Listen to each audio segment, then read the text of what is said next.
Hi YouTube, welcome to my client's dream home that we just did a full gut renovation. I'm gonna take you through the whole space and show you what we did.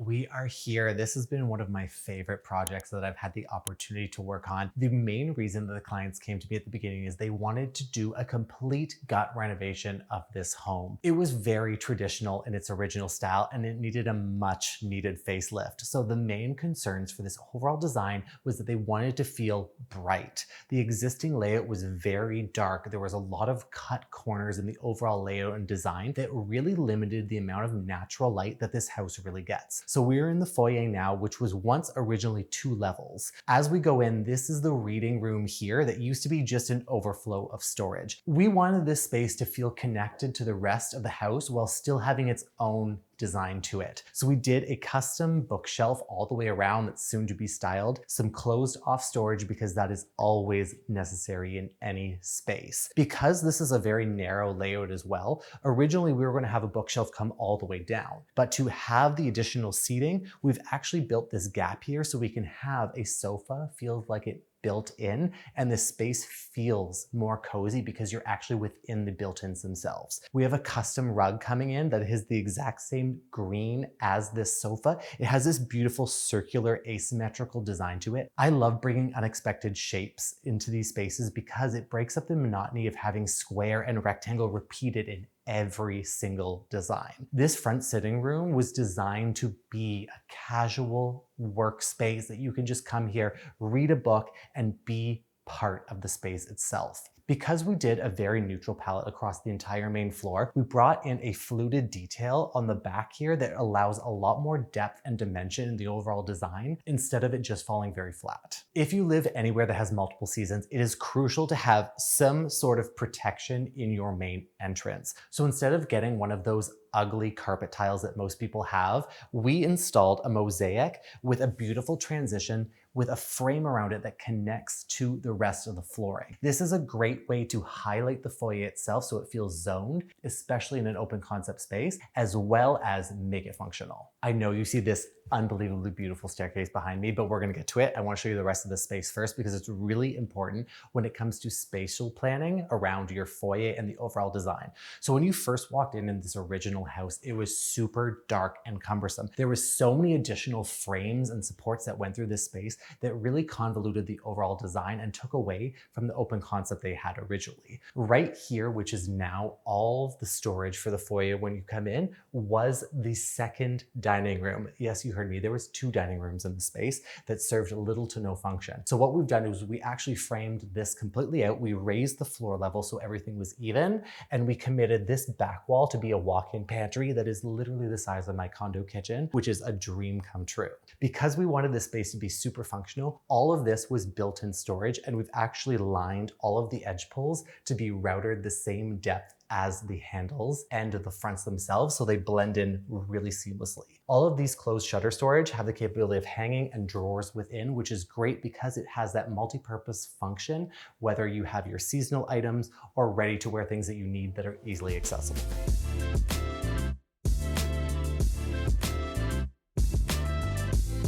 When you first walk in, the star of the show is this staircase. So we wanted to highlight it, but also feel like it blends into the space. In the original design, we actually wanted to relocate the staircase, but once we got the structural reports back, it was going to completely blow the budget. So we were like, okay, you know what? Let's keep it where it is.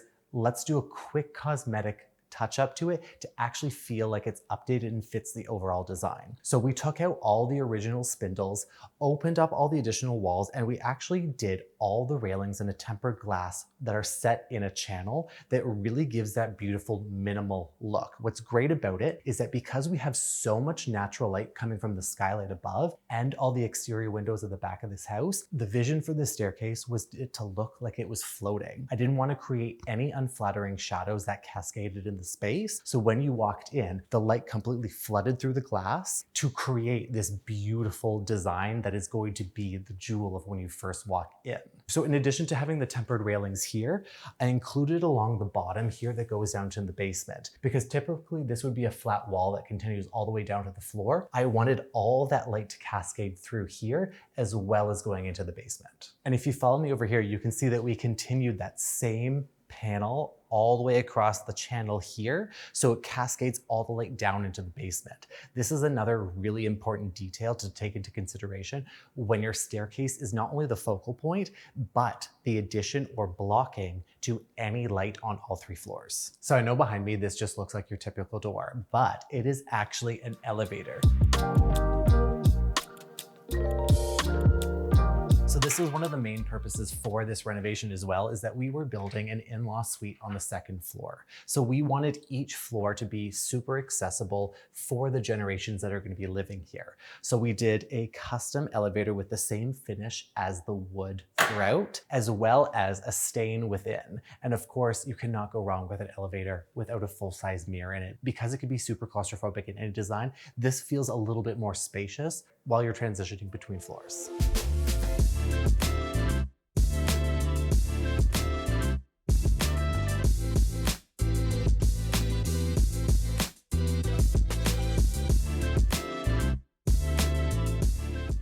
We are now in the heart of the home. This is the kitchen. Let me tell you, this is probably one of my favorite designs to date. This is also probably one of the largest kitchens I think I have ever designed. The great feature about this kitchen is that we were able to design it around being a showroom. I know you're gonna come for me as soon as you see those open shelves, but the reason why we have open shelves around this perimeter and not shutters above is because, like I said before, we committed that original dining space to a walk-in pantry. Now this is going to literally knock your socks off. This pantry was designed to prep and house everything. You can have all of your appliances, all of your dry goods storage. Everything here is hidden so that allows the kitchen in the front to be the jewel of the space. You don't have to have all your appliances, all your food, all your baking items out. Everything is done in prep here so the kitchen in the front can be the star. We did a beautiful natural stone finish in this pantry to complement the actual kitchen finish itself. The reason why we chose 2 different finishes is because I didn't want it to be matchy-matchy. That is a big issue when it comes to a lot of designs. The template will always be to use the same countertop.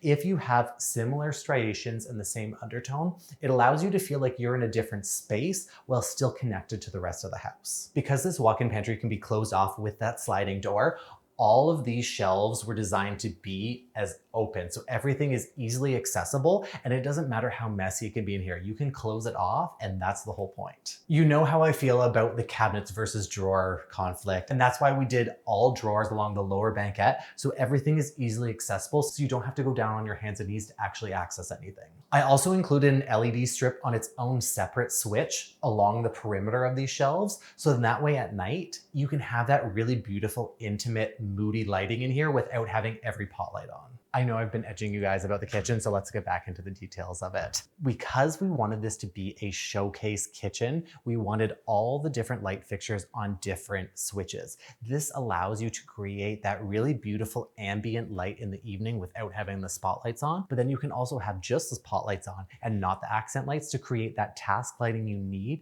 to actually cook and clean in a space. So when it comes to a countertop, you guys know I always prefer a natural stone. This was not the case in this kitchen because of the way that the clients operate and clean and live in it. So we actually went with a printed quartz. And anytime I look for any surface with a striation to it, there's 2 things I'll always look for. One is the sense of movement to it, how it actually connects to the rest of the space, as well as the second point, which is balance. You always want to have a good balance of the different senses of movement and the color striations and how they connect.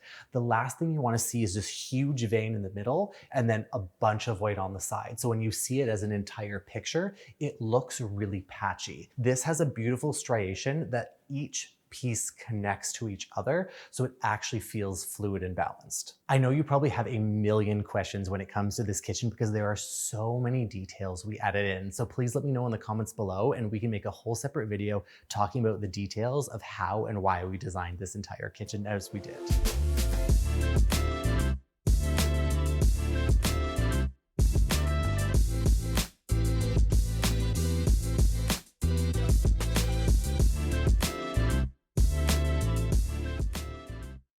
So we are now in the double vaulted space, which is now the dining room. This was originally the living room layout, and this wall was actually closed off with a fireplace here. We blew out this wall to make this as their second living room, and this was committed to the dining space that felt really open and airy.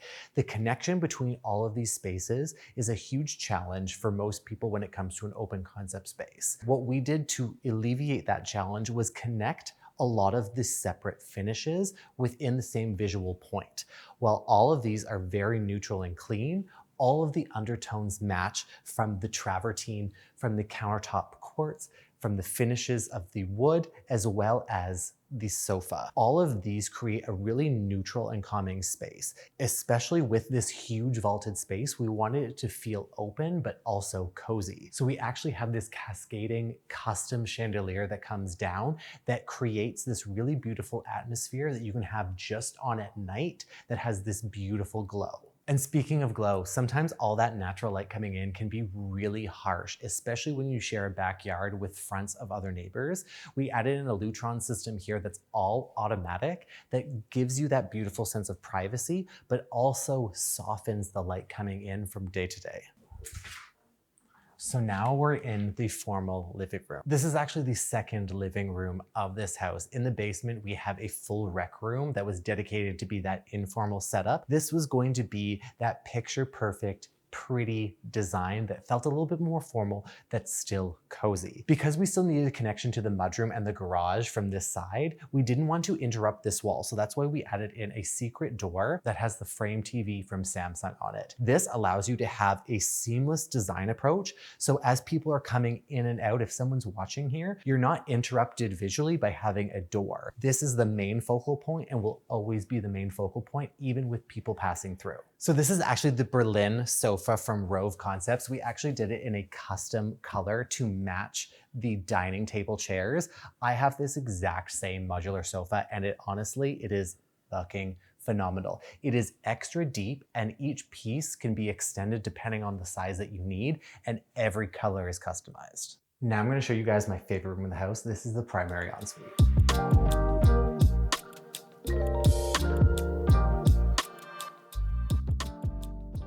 The main focus of this bathroom was to create a sense of symmetry with the balance. So that's why everything that's split down the middle is equal on both sides. We created a toilet closet on one side and a linen closet on the other. As you come in further, you're then met with a his and hers matching vanity on each side. We did a custom marble vanity that has a waterfall edge on each side with drawers inside because drawers are key in any storage solution, especially in bathrooms. Everything is easily accessible because we have so many items in the bathroom that we're using regularly. We continued the mirror of the design with both sides of the wall sconces on each, and the main focus is this wet room. We cladded the entire bathroom in stone, so when you come in, it feels like you're in this Nordic spa. The main focus of this minimal design is that when you walked in, you're not going to be met with shelves and niches that have your hair care, your skin care, your body care in all different colored bottles that take away from this minimalistic design. What we did is we built in a custom niche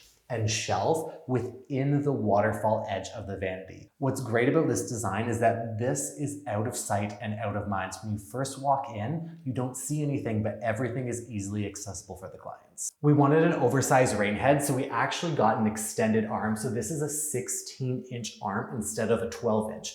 This allows you to be fully under the rain head and have full motion to wash instead of feeling like you're up close and personal with the wall. I want it to feel spa-like. So instead of doing a ceiling mounted one that came out too far, we still have those waterline connection points in this wall itself.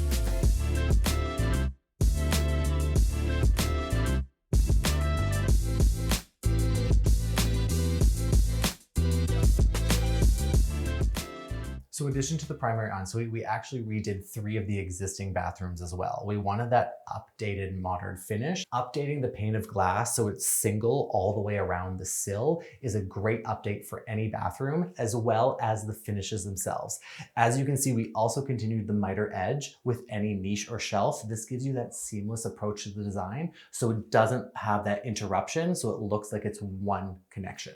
When it comes to any bathroom design, I always like using a large format tile. It gives you that really expansive look with minimal grout lines. Because this was designed to be an in-law suite, we also used a penny tile on the floor, which has more grip for it compared to a large format tile. And we paired all of these warm undertone finishes with an existing antique brass that complements it really well. And when it comes to bathroom designs, because these weren't the main focus of the renovation, you can still really make them look nice. So we actually went with prefabricated vanities from Theodore. These are great because you can get them in symmetrical or asymmetrical design. And even with them being prefabricated, they don't look like your builder grade style that looks basic. These have a beautiful walnut wood grain to it, which once again complements all the finishes we did for this bathroom. So this was a really fun powder room that we added in for the basement because we have more of the games and lounge room downstairs as well as the kitchenette. I wanted to feel really dark and moody, but also have that same masculine feel that we have for the basement. So what we did, we actually did a chevron tile on the floor that continues up the backsplash to create this very fluid sense of motion. Because this powder room was so small, I really wanted to drive the eyes up in a really unique detail. So that's why we've included a lot of really fun angles in the light fixtures as well as the mirror. So it creates that really unique statement that stands out from the rest of the bathrooms. I love a good knurling detail, and you can make fun of that as much as you want, but I included the same fixture detail on a lot of these faucets as well as the light switches. A lot of people don't consider the tactile experience you have in a space, and connecting that same touch point of the faucet and to the switches means a lot more than you think it does. And if you're scared to use color, I'm going to show you why that should not be the case. This is the powder room on the main floor, and I wanted it to contrast but also complement all the other finishes in the rest of the main floor. So we went with this really deep, moody eggplant that completely envelops the whole space. We went with, once again, a really unique mirror and accent lights on each side to complement that forward-facing light. We did a custom wall-hung vanity that is actually a different finish than the countertops on the kitchen as well as the pantry. This has a lot of the same undertones in terms of the veining. It has a much more bold and impactful pattern to the overall slab of it. We even added additional storage underneath, so that way all of your toiletries, your toilet paper can be hidden within. So when you walk in, you are met with this really beautiful vanity and you're not distracted by seeing your toilet as the first thing. Well, YouTube, that is the entire tour of this space. Honestly, I am so incredibly grateful to have grown so much on social to be able to do projects all around the world. I cannot wait to show you all these incredible projects that I have coming up, and this is just the start. I'm also going to be doing so many short form videos of all the details that we included in this house, as well as every single room. So be sure to follow me on Instagram and TikTok at Mr. Phoenix Gray to see every single one of those cool details. And if you're ever second guessing yourself, just ask, what would Design Daddy do?